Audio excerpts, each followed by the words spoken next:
Sige na ha. Infected ng isa sa maraming virus na human papillomavirus o HPV family. Nakakahawa ito kapag nakamot, nagdugo, at ang kamay ng may dugo ay naihaplos o naihawak sa ibang parte ng balat. Ang skin tags naman ay maliit na tissues na nakalaylay sa balat. Hindi naman ito delikado. Makikita mo ito sa paligid ng mata, leeg, dibdib, kilikili, likod, sa ilalim ng breast, at singit. Hindi ito nakakahawa o masakit. Ang warts at skin tags ay hindi life-threatening conditions. Pero hindi magandang tingnan, lalo na kung dumarami at nakakaapekto na sa iyong self-esteem. Meron namang natural na paraan upang mabilis na maagapan at maalis ang warts at skin tags. Narito, Number 1. Mag-apple cider vinegar. Sa maliit na bowl, maglagay ng sapat na apple cider vinegar. Basain mabuti ang cotton swab ng apple cider vinegar. Ilagay ang cotton swab sa ibabaw ng skin tag. Lagyan ng bandage o tape. Hayaan ito ng 15 hanggang 30 minutes bago tanggalin ang bandage. Hugasan ang affected area. Gawin ito araw-araw sa loob ng 2 linggo. Ang acid ng apple cider vinegar ay sinasabing nag-aalis ng tissue na nasa paligid ng skin tags at kusa itong maaalis. Kung warts naman, ihalo ang 2 parts ng apple cider vinegar sa isang part ng tubig. Basain ang cotton ball sa mixture at ilagay sa warts. Lagyan ng bandage. Hayaan ito ng 3 hanggang 4 na oras at tanggalin. Ulitin ang proseso hanggang maalis ang warts. Number 2. Maglagay ng balat ng saging. Dahil sa taglay nitong potassium, pinaniniwalaang nilalabanan nito ang HPV, isang uri ng virus na dahilan ng skin tags at warts. Maglagay ng maliit na piraso ng balat ng saging sa skin tags. Takpan ng bandage o tape upang dumikit. Gawin ito gabi-gabi hanggang malaglag ang skin tag.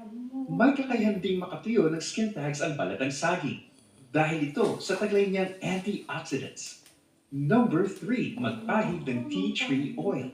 Dahil sa antiviral at antifungal properties ng tea tree oil, maaari itong gamitin sa balat lalo na kung ihahalo sa carrier oil tulad ng almond o castor oil ayon sa anecdotal evidence. Hugasan ang affected area.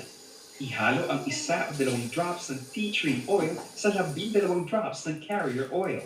Gamit ang cotton swab, imasahe ang oil sa skin tag. Takpan ng bandage at hayaan sa loob ng magdamag. Gawin ito gabi-gabi hanggang matuyo at maalis ang tags. Paalala, siguruhin walang allergy o iritasyon sa anumang essential oils bago gawin ang treatment na ito.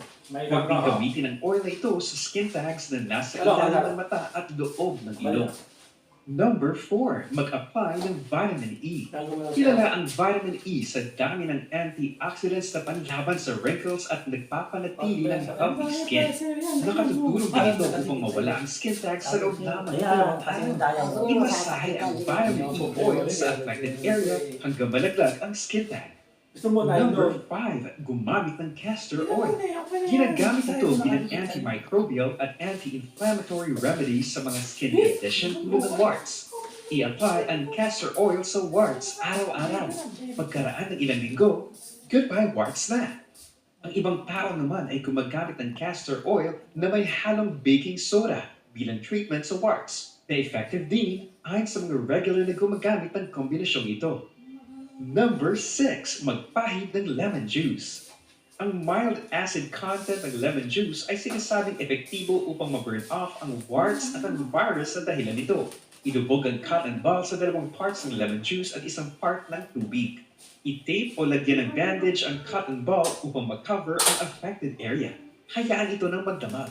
Ulitin ito gabi-gabi hanggang sa mawala ang warts. Sa isang pagkaaral na ginawa, lumabas na ang mixture ng lemon juice at tubig ay epektibo upang maalis ang flat parts kapag ina-apply araw-araw sa loob ng 6 na linggo. Number 7. Mag-aloe vera. Kung masakit o makati ang warts, maaaring mag-apply ng aloe vera gel sa affected area upang makaramdam ng ginhawa.